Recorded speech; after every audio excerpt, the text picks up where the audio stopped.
All right, let's go ahead and take a look at section 3-6, L'Hopital's rule. This is on page 70 in your notes books.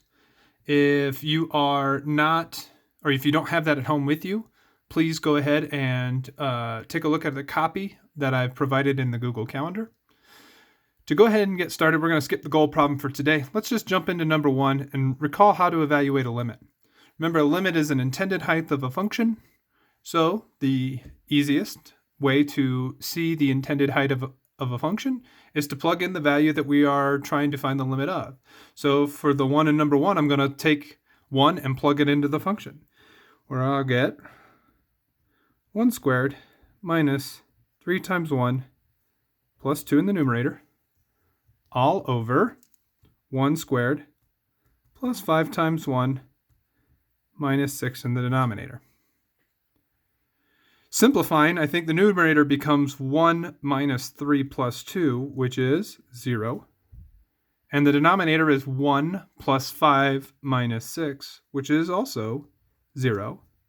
And I think back when we did this, we took a look and called this an indeterminate form, because we cannot determine what the limit is at this value. Now, we need to find another way to be able to compute what the intended height would be. I think for one where we would have a polynomial over a polynomial, we would try and factor.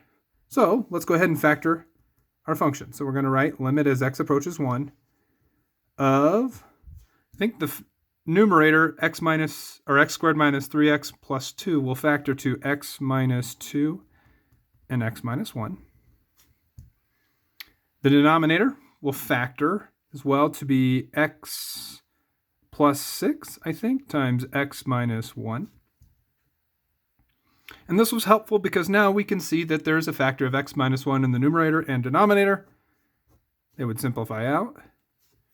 And now we could evaluate what the intended height of our function would be by plugging in 1 again. 1 minus 2 would give me a negative 1 in the numerator, and 1 plus 6 in the denominator is 7. So the limit as x approaches 1 of x squared minus 3x plus 2 over x squared plus 5x minus 6 would be negative 1/7. Now, this was one of the ways that we had manipulated functions to be able to compute a limit. I'm going to go ahead and jump down to number 3. Let's skip number 2 for now. One of the other ways that we took a look at evaluating a limit was by taking a look at the graph. We can see the intended height of a function from its graph. So for the function sine of x over x, go ahead and graph that in your graphing calculator. I'm just going to make a quick sketch right here.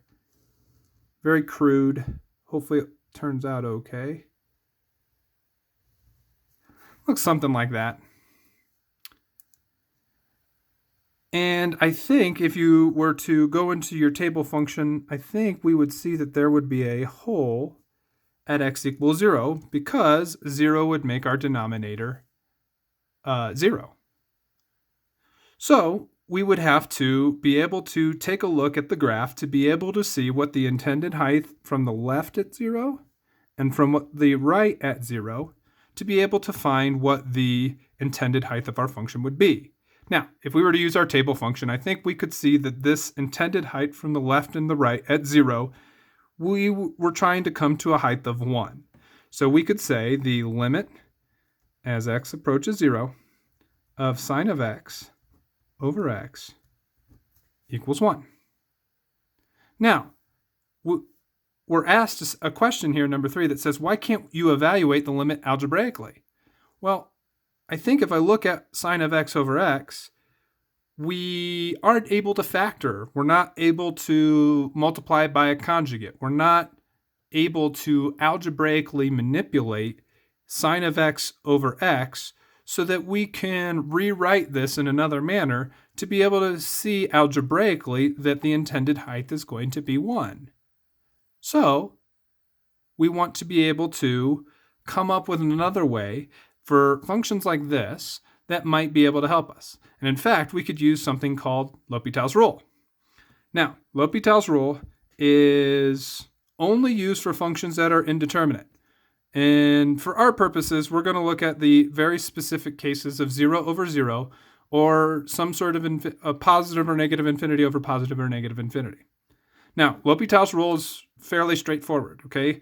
If we're given a limit statement of a function in the numerator, in this case f, over a function in the denominator, in this case g, okay, we can go ahead and take a look at computing that limit by taking the numerator and finding its derivative, and taking the derivative of the denominator, and then trying to compute that limit.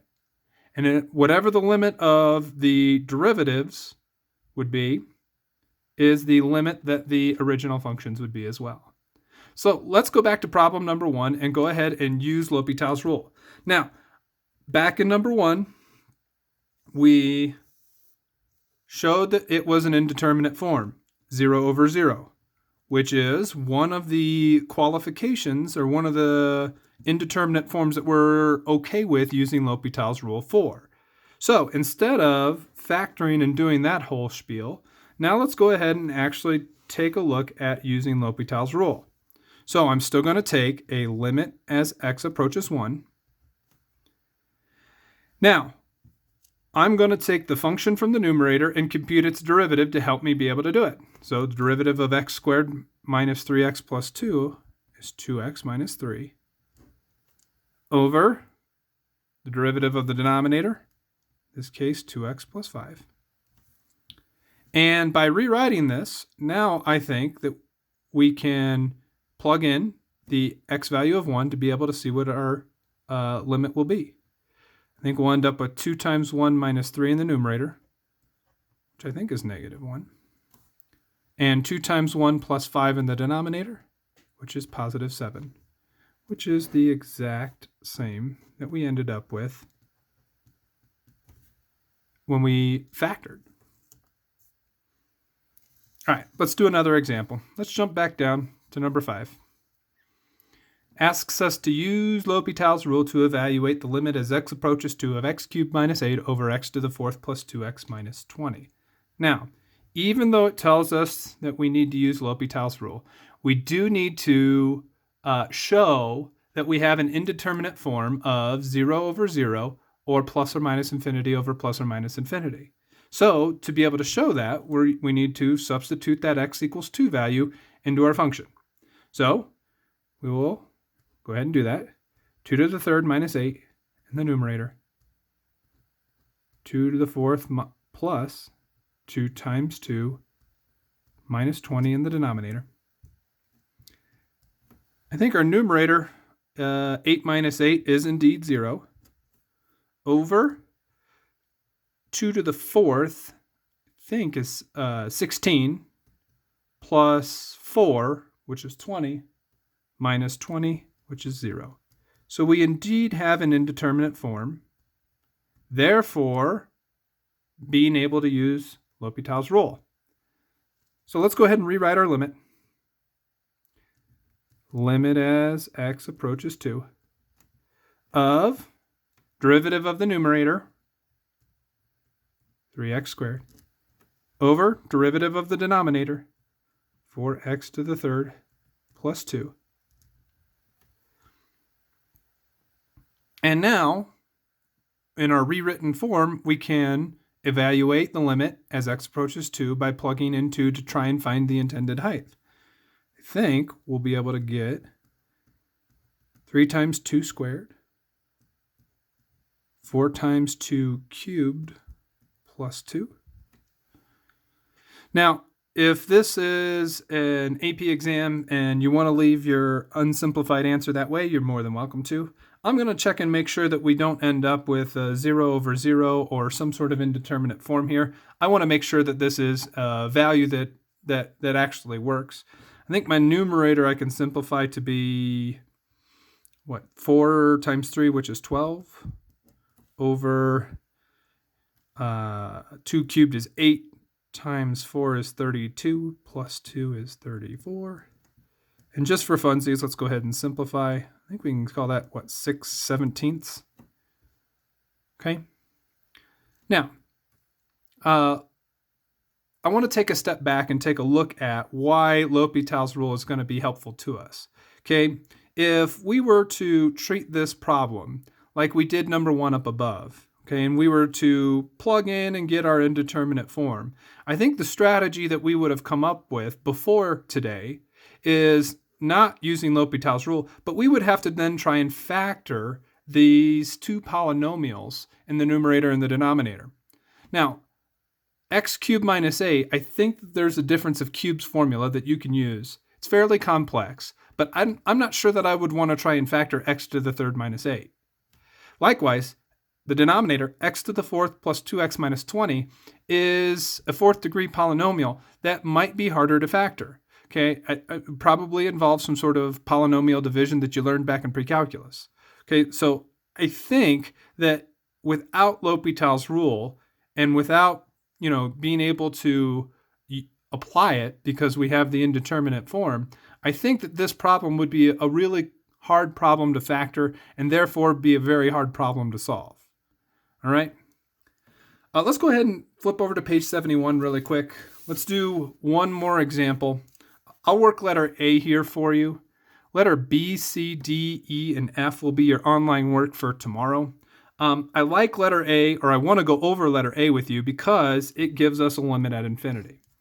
All right, so let's go ahead. We still need to take a look at trying to evaluate this limit as we go to infinity here.